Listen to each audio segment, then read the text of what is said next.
అనంతపురం జిల్లా కళ్యాణదుర్గం నియోజకవర్గంలో తిమ్మప్ప పుట్టపర్తి జిల్లా మడకశివ నియోజకవర్గంలో షిరిడి సాయిబాబా వారి పంకజ హాల్లోని ఏర్పాటు చేసిన సమావేశం జాబ్ యూనియన్ రాష్ట్ర అధ్యక్షులు జాబ్ అనే యూనియన్ సభ్యులు ప్రభాకర్ రెడ్డి, ఉపాధ్యక్షులు గంగాధర, రాష్ట్ర co option member retired DSP Chandrashekar Reddy, ఆర్జీ విత్రా పాల్గొని ప్రెస్ వారిపై యూట్యూబర్లపై అంటూ చిన్న పత్రికలంటూ జరుగుతున్న అవమానాలను, అన్ని జిల్లాల్లో జరుగుతున్న అవమానాలను ఎదుర్కొంటున్న సమస్యలపై వారు మాట్లాడారు. మీడియా మిత్రులతో యూనియన్ తీసుకువచ్చిన వారిలో ఐక్యతను పెంపొందించి చిన్న ఛానళ్లు, పెద్ద ఛానళ్లు అనే తేడా లేకుండా అందరికీ సమానమైన మర్యాదలు ఉండేలా ముందుకు అడుగులు వేసే క్రమంలో ఛానల్ ఏదైనా, పత్రిక ఏదైనా మనం రాసే వార్త ఒక్కటే, వార్తల్లో తేడా లేదు, వరుసలతో తేడా ఎందుకు అంటున్న మీడియా మిత్రులకు మేమున్నామంటూ ముందుకొచ్చింది జాబ్ యూనియన్.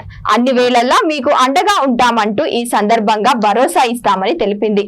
ఈ సమక్షంలో పెద్ద ఎత్తున పెద్దలందరూ పాల్గొన్నారు.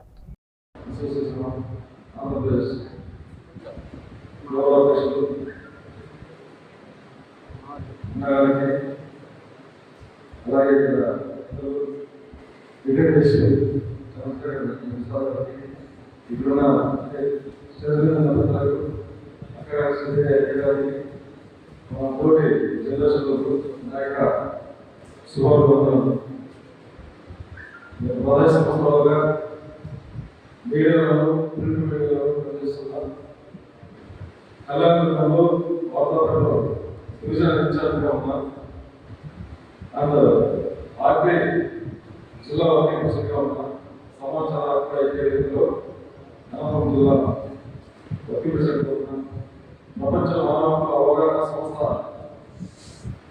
కళ్యాణదుర్గం రాయదుర్గం చైర్మన్గా ఉన్నా.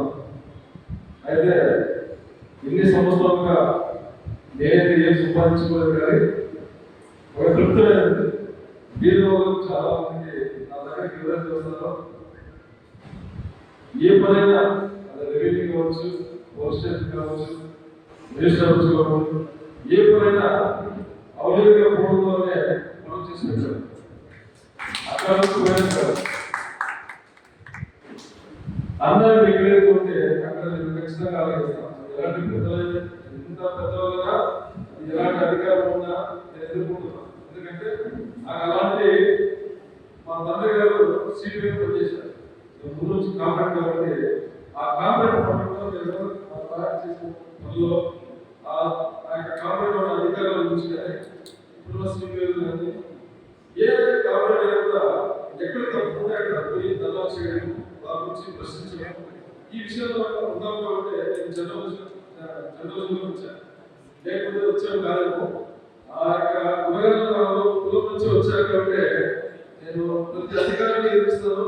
ప్రతి ప్రైవేట్ కావచ్చు, గవర్నమెంట్ కావచ్చు, ఏదైనా కావచ్చు, నేనైతే నా దగ్గరకు వచ్చిన ఏ కంపెనీ అయినా అవి సంపూర్తిగా చేసేందుకు మనసు ఇంత వాళ్ళు తప్పిస్తారా, ఈరా వాళ్ళు నాకు ఏం చేస్తారో నేను చూడదు. నా సొంత డబ్బులు చాలా ఆకారాలు ఏం చేస్తున్నామో తెచ్చిపోయి పనిచేసిన కాలం నామూలు కావచ్చు, అది ఎన్నికలు ఉంటుంది.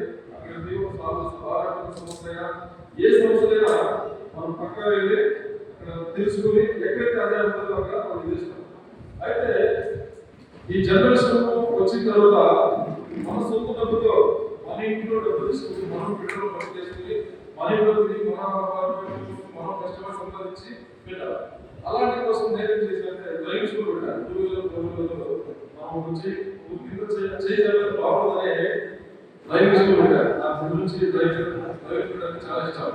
డ్రైవింగ్ నేర్చుకుని డ్రైవింగ్ స్కూల్ పెట్టాను. మేము చాలా కష్టం 2015 చేసుకుని ఆ నుంచి